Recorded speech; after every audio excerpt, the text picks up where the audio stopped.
Welcome to রসবাঙালি channel. আমার চ্যানেলে আপনাদের স্বাগত। আজ করব আমি আর মাছ দিয়ে একটি ঝাল রেসিপি, কচুরমুখী দিয়ে। এখানে কিছুটা আর মাছ নিয়ে নিয়েছি, খুব ছোট ছোট আর মাছগুলো লবণ হলুদ দিয়ে প্রথমে মেখে নিচ্ছি আর মাছগুলোকে। কড়াই বসিয়ে দিয়েছি গ্যাসে, কড়াই গরম হয়ে গেছে। এখন কড়াই দিয়ে দিব তেল।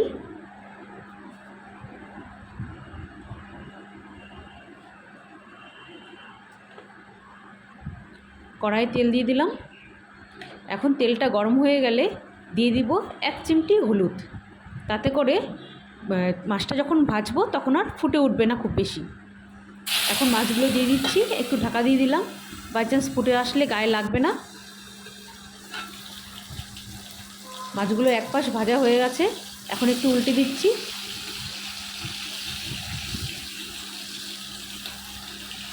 মাছগুলো খুব ভালো করে ভেজে নিতে হবে, বেশ একটু লালচে করে। খুব ভালো করে মাছ ভাজা হয়ে গেছে, এখন নামিয়ে নেব।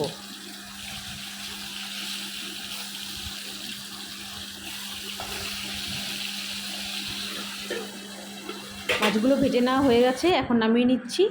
এই তেলেই এখন দিয়ে দিলাম আরেকটু তেল, দিয়ে এখন দিয়ে দিচ্ছি জিরা ফোড়ন। অল্পটুকু জিরা ফোড়ন দিলাম। এখন দিয়ে দিব কেটে রাখা মুখী কচু। খুব ভালো করে কেটে ধুয়ে নিয়েছি। আমি সমস্ত মুখী কচুগুলো দিয়ে দিচ্ছি। বেশ একটু লালচে করে ভেজে দিতে হবে, গ্যাসের ফ্লেমটা কমিয়ে দিয়ে। তাতে করে কচুমুখিগুলো সেদ্ধ হয়ে যাবে খুব ভালো করে। এখানে ছোট একটা সাইজের আলু দিয়েছি, আপনারা চাইলে নাও দিতে পারেন। এটা শুধু কচুমুখি দিয়ে খেতে বেশি ভালো হয়। বেশ একটু আঠেরো টাইপ হবে খেতে, খেতে খুব টেস্ট লাগবে। খুব ভালো করে ভেজে নেওয়া হয়ে গেছে, 2-3 মিনিট লাগলো আমার ভাজতে। এখন দিয়ে দিচ্ছি এর মধ্যেই কেটে রাখা একটি টমেটো, বেশ বড় বড় করে কেটে নিয়েছি, মিডিয়াম সাইজের টমেটো ছিল। এখন দিয়ে দিচ্ছি আধা চামচ আদা বাটা আর 1 চামচ পেঁয়াজ বাটা। দিয়ে দিচ্ছি আন্দাজ করে জিরা গুঁড়ো, আন্দাজ করে ঝাল লঙ্কার গুঁড়ো। ঝাল লঙ্কার গুঁড়োটা আমি হাতে বানিয়েছি।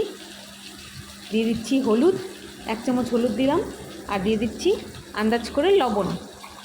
যে যতটা তরকারি করবেন সেই অনুযায়ী লবণটা দিবেন, ঝালটা দিবেন। এখন খুব ভালো করে নেড়েচেড়ে মিশিয়ে নিয়ে খুব ভালো করে ভেজে নিচ্ছি। একদম খুব সুন্দর করে ভাজতে হবে, যাতে করে মশলা কাঁচা গন্ধটা চলে যায়।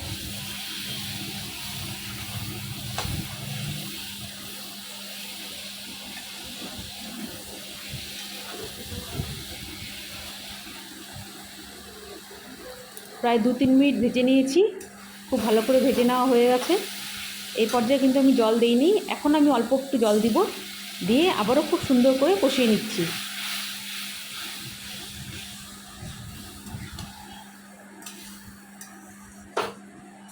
খুব ভালো করে একটু টাইম নিয়ে ভাজতে হবে, কষাতে হবে, তাহলে করে মশলা কাঁচা গন্ধটাও থাকবে না, মশলাটাও খুব সুন্দর ভাজা হবে আর মশলার থেকে তেল ছেড়ে যাবে। আর এতে করে আলু আর যে কচুগুলো ছিল ওগুলোও সেদ্ধ হয়ে যাবে। খুব ভালো করে ভেজে নিয়েছি মশলা, প্রায় 4-5 মিনিট হয়ে গেল মশলা আমি কষাচ্ছি। খুব ভালো করে কষানো হয়ে গেছে।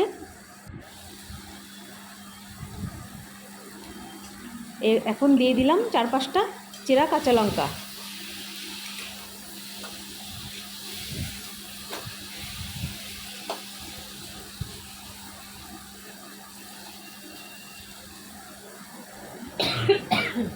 খুব ভালো করে কষানো হয়ে গেছে, একদম ঝরঝরে হয়ে গেছে, দেখুন কী সুন্দর হয়েছে। এখন আমি দিয়ে দিব আন্দাজ করে ঝোল, যতটা আমি ঝোল রাখবো সেই অনুযায়ী জল দিব।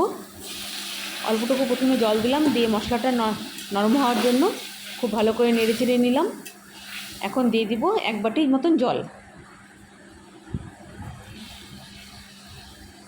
1 বাটি জল দিলাম। এখন আবারও ভালো করে নাড়াচাড়া করে একটু ঢাকা দিয়ে রাখবো।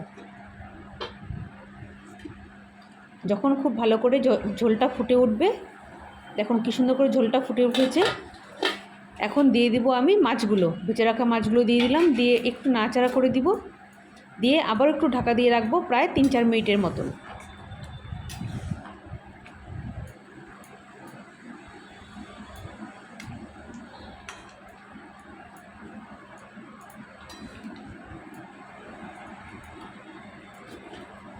একটু ঢাকা দিয়ে দিলাম।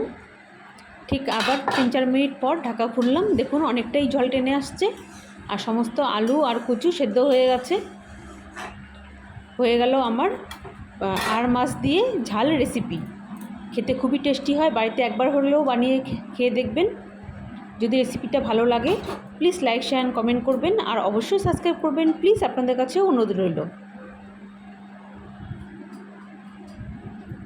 দেখুন খুব সুন্দর হয়েছে আর খেতে কিন্তু যতটা সুন্দর দেখতে হয়েছে খেতে তার থেকেও বেশি সুন্দর হয়েছে। বাড়িতে একবার হলেও বানিয়ে খেয়ে দেখবেন, খেতে খুবই ভালো হয়।